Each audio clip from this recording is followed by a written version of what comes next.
I had spent months planning my daughter Sophie's 10th birthday party. She'd been begging for a princess-themed celebration since last year, and after everything she'd been through with her father's passing, I wanted to make this day absolutely perfect for her. The decorations transformed her backyard into an enchanted garden. Pink and purple streamers danced in the gentle breeze, twinkling lights wrapped around every tree, and a stunning castle-shaped cake stood proudly on the main table. Sophie's face lit up when she saw it all, her eyes sparkling with the kind of joy I hadn't seen since we lost her dad. Then my sister-in-law, Amanda, arrived. I should have known something was off by the way she waltzed in, wearing a flowing white dress that looked more appropriate for a wedding than a child's birthday party. But I was too focused on Sophie's happiness to pay much attention to Amanda's usual attention-seeking behavior. The party was in full swing, with kids running around playing princess-themed games when Amanda clinked her glass and grabbed the microphone we'd set up for the birthday announcements. "Everyone, I have wonderful news," she practically sang, positioning herself center stage. "Brandon and I are expecting. I'm going to be a mother." The adults in the crowd turned to her, offering congratulations, while Sophie and her friends stood frozen in the middle of their game. I watched my daughter's shoulders slump as all attention shifted away from her special day. But Amanda wasn't finished. "Since this is such a momentous occasion," she continued, her voice dripping with fake sweetness, "I think we should turn this into a proper celebration. Emily dear, why don't we put away all these childish decorations and make this a real party?" I felt my blood begin to boil as Sophie's lower lip started to tremble. My brother Brandon, Amanda's husband, stood awkwardly to the side, looking anywhere but at me. "Amanda," I said calmly, though my hands were shaking, "this is Sophie's birthday party. We're not changing anything." Her face darkened. "Don't be selfish, Emily. This is about family, about new life. Surely that's more important than some kid's party that she won't even remember." Several guests shifted uncomfortably. Sophie was now openly crying, and her best friend, Lucy, had an arm around her shoulders. "I mean, really?" Amanda pressed on, seemingly oblivious to, or perhaps enjoying, the distress she was causing. "She has a birthday every year. This is my first pregnancy announcement." That's when something inside me snapped. All the times I'd watched Amanda manipulate family events, all the moments she'd stolen from others with her drama, every instance where everyone else had to dim their light so she could shine, it all came rushing back. I walked over to the sound system and cut the microphone. "Amanda," I said, my voice carrying across the suddenly silent backyard, "if you can't respect that this is Sophie's special day, you can leave." She gasped dramatically. "How dare you? Brandon, are you hearing this? Your own sister throwing your pregnant wife out of a family gathering." Brandon finally looked up, his face torn. "Maybe we should just go." But Amanda wasn't about to give up her stage so easily. She stormed over to the cake table, positioning herself right next to Sophie's castle masterpiece. "This is ridiculous. I'm pregnant. This is a miracle. Everyone should be celebrating with me, not wasting time on some over-the-top kids' party." As she gesticulated wildly, her arm knocked against the cake table. I watched in what felt like slow motion as Sophie's castle cake began to tilt. Without thinking, I lunged forward, managing to steady the cake before it could fall.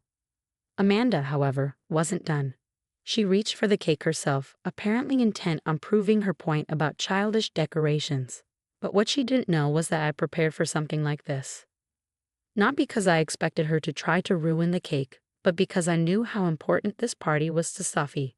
What happened next would change our family dynamics forever, though not in the way Amanda expected. As she reached for the cake, her perfectly manicured hands ready to destroy my daughter's birthday dream, I pressed a small button on my phone. Suddenly, the backyard sprinklers came to life, dousing everyone, but especially Amanda, in her pristine white dress, with water. The kids squealed with delight, immediately turning the unexpected shower into a game. Parents laughed, quickly moving presents and electronics under the covered patio. And Amanda? She stood there, makeup running, designer dress ruined, looking like a drowned cat. "You?" she sputtered. "You did this on purpose." I smiled calmly. "Actually, I set up the sprinklers as a fun surprise for the kids later. But since you were so intent on ruining Sophie's party, I thought we might as well move on to the water games portion of the day." The look of pure rage on her face was almost comical. Brandon finally stepped forward, taking his wife's arm. "Come on, Amanda. Let's go home and get you dried off." As they left, I heard Amanda's shrill voice declaring she'd never forgive this insult. But when I turned to Sophie, now giggling with her friends as they danced in the sprinklers, I knew I'd made the right choice. This was just the beginning, though. Amanda's attempt to hijack Sophie's birthday party would set off a chain of events that would expose far more than just her attention-seeking behavior. But for now, watching my daughter's joy return as she celebrated with her friends, I felt nothing but satisfaction. The party continued, better than ever, with the unexpected sprinkler show becoming the highlight of the day. Sometimes, the best revenge isn't about getting even. It's about refusing to let someone dim your light. The fallout from Sophie's birthday party was immediate and explosive. By the next morning, Amanda had launched a full-scale social media campaign, painting herself as the victim. Her Facebook post dripped with manufactured drama. Attacked at a family party for sharing joyful news. Some people just can't handle others' happiness. Please pray for my unborn child. All this stress can't be good for the baby. My phone buzzed constantly with messages from relatives. Most weren't about Sophie's successful party or how happy she'd been. They were about how I humiliated a pregnant woman. Classic Amanda, always knowing how to spin a story in her favor. But what Amanda didn't know was that several parents from the party had recorded everything, including her attempt to destroy Sophie's cake. These videos were slowly making their way through our extended family group chats, showing a very different version of events than the one she was telling. My brother Brandon called 3 days after the party, his voice tired. "Emily, you need to apologize to Amanda. She's been crying nonstop, saying you endangered our baby with your malicious attack." I almost laughed. Malicious attack? You mean the sprinklers that every other kid at the party enjoyed? The same sprinklers that saved Sophie's party after your wife tried to ruin it. She's pregnant, Em. You know how hormones can be. Don't you dare blame this on hormones, Brandon. She's been pulling stunts like this since you married her. Remember my wedding? When she announced your engagement during my first dance. The silence on his end told me he remembered all too well. Or Mom's retirement party, I continued, when Amanda faked fainting because Mom's speech went on too long. Face it, Brandon. Your wife can't stand when anyone else has the spotlight. She's different now, he protested weakly. The pregnancy is changing her. Before I could respond, I heard Amanda's voice in the background. Is that her? Put me on speaker. I braced myself as Amanda's shrill voice filled my ear. You evil witch. Do you know what you've done? I had to cancel my pregnancy photo shoot because I'm still traumatized. You'll be paying for that, and for my ruined dress. Amanda, I said calmly, you tried to destroy a 10-year-old's birthday party. A 10-year-old who lost her father last year. Do you ever think about anyone but yourself? How dare you, she screeched. I was sharing a beautiful moment with the family. Sophie has birthdays every year, but this is my first pregnancy. And you couldn't wait one day? Couldn't let your niece have just one special moment? I've already spoken to Mom and Dad, Amanda declared smugly. They agree that you were completely out of line. They're organizing a family dinner this weekend to properly celebrate my pregnancy, and you and Sophie are uninvited.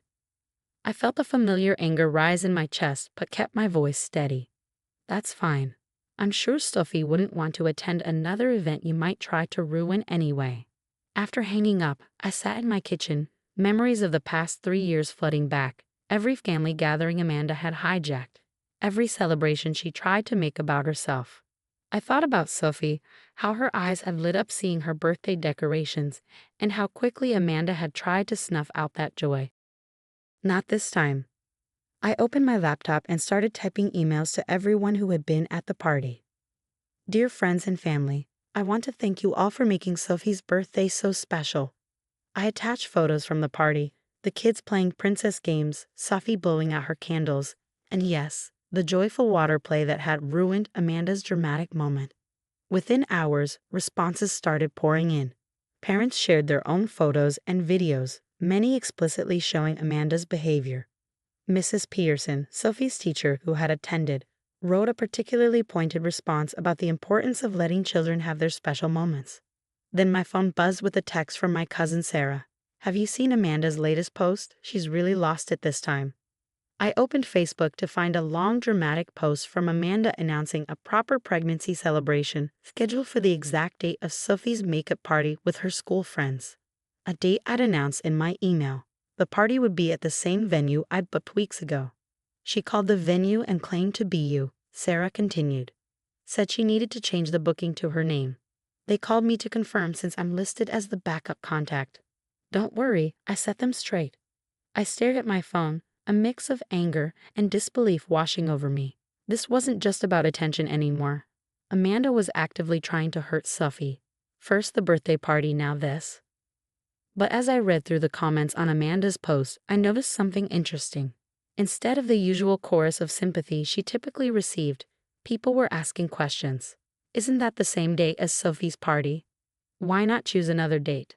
Did you already announce your pregnancy at her birthday? Amanda's carefully crafted victim narrative was starting to crack, and she didn't even realize it. As I tucked Sophie into bed that night, she hugged me tight and whispered, "Thanks for standing up for me, Mom." Looking at my daughter's peaceful face, I knew this wasn't over. Amanda wouldn't stop until she either got her way or was exposed for who she really was. And with the next big family event, Thanksgiving, just around the corner, I had a feeling things were about to get much worse. What I didn't know then was that Amanda's pregnancy celebration plans would lead to a revelation that would shake our family to its core. Thanksgiving arrived with a tension you could cut with a knife. Mom had insisted on having everyone over, claiming we needed to heal as a family. Meanwhile, Amanda had spent the weeks leading up to it posting daily pregnancy updates, each more dramatic than the last, while simultaneously spreading rumors that I was jealous of her impending motherhood. I almost didn't go, but Sophie convinced me. "We can't let Aunt Amanda win, Mom," she said with a wisdom beyond her years. We arrived early to help with preparations, only to find Amanda already there, wearing a suspiciously large fake bump for someone supposedly only 3 months pregnant. She was directing everyone like a general, demanding specific seating arrangements for the expecting mother's comfort. The first sign that something was off came when my cousin Maria, an obstetrics nurse, asked Amanda how her first trimester screening had gone. "Oh, I'm waiting until the second trimester," Amanda replied airily. "But you're showing so much already," Maria said, her professional curiosity evident. "Have you had an ultrasound?" Amanda's face tightened. I don't need to explain my medical choices to anyone. The second red flag appeared during dinner. Amanda refused the turkey, claiming her doctor had told her she couldn't eat poultry during pregnancy. Maria's eyebrows shot up, but she stayed quiet. Everything came to a head when Mom brought out the pumpkin pie. As per our family tradition, everyone was supposed to share what they were thankful for before dessert. When it was Sophie's turn, she stood up bravely. "I'm thankful for my mom," she said, "for always protecting me and making sure I feel special, even when other people try to ruin things." Before anyone could respond, Amanda leaped to her feet. "This is ridiculous. Everyone knows pregnancy announcements trump everything else. I should be the center of attention. I'm carrying a miracle." That's when Maria finally spoke up. "Are you really, Amanda? Because everything you've said about your pregnancy goes against basic medical science." The room went dead silent. Amanda's face turned crimson. "How dare you question my pregnancy? Brandon, are you going to let them attack me like this?" Brandon looked uncomfortable. "Actually, Amanda, I've been wondering, you haven't let me come to any doctor's appointments." Amanda grabbed the turkey platter and hurled it across the room. "I deserve all the attention. I'm pregnant. I am." In her rage, she accidentally bumped hard into the table. Her baby bump shifted noticeably to the side. Mom gasped. "Amanda, is that a pillow?" The next few minutes were chaos. Amanda tried to run, but her fake bump got caught on the table corner, pulling her shirt up to reveal the elaborate padding underneath. Brandon's face went from confusion to horror to anger. Dad had to sit down, his hand over his heart. "I can explain," Amanda shrieked, but it was too late. Her lies were literally unraveling in front of everyone. "I found these in her drawer last week," Brandon said quietly, pulling out a stack of papers. Receipts for pregnancy tests, all negative. I wanted to believe her when she said they were old, but... "Get out." Mom's voice was ice cold. "Get out of my house." Amanda tried one last time. "But my pregnancy celebration next week." "There is no pregnancy celebration. I interrupted, just like there was no real pregnancy. It was all just another attempt to steal attention, wasn't it? Just like at Sophie's party. Just like at every family event for the past 3 years. Amanda fled in tears, leaving Brandon behind. The silence that followed was deafening. Later that evening, after things had calmed down, Maria approached me with a hug. I'm sorry I didn't say something sooner. As a medical professional, I knew things weren't adding up. But I wanted to give her the benefit of the doubt. Mom was still in shock. All those baby gifts we bought. The nursery we helped her start planning. I'm filing for divorce, Brandon announced, looking both devastated and relieved. I can't be with someone who would lie about something like this. Sophie, who had watched everything with wide eyes, tugged on my sleeve. Mom, does this mean I can have my makeup party without Aunt Amanda trying to ruin it? I hugged her close. Yes, sweetheart. I think Aunt Amanda won't be ruining any more parties. As we drove home that night, I thought about how Amanda's need for attention had finally backfired. Her biggest lie had exposed all her other manipulations, and she'd lost everything she had tried so desperately to control. 6 months later, Brandon was divorced. Amanda had moved away, and our family gatherings were peaceful again. Sophie's makeup party was perfect, filled with laughter and joy, and not a single dramatic announcement. Sometimes the truth has a way of coming out, even if it takes a fake baby bump falling off at Thanksgiving dinner to reveal it.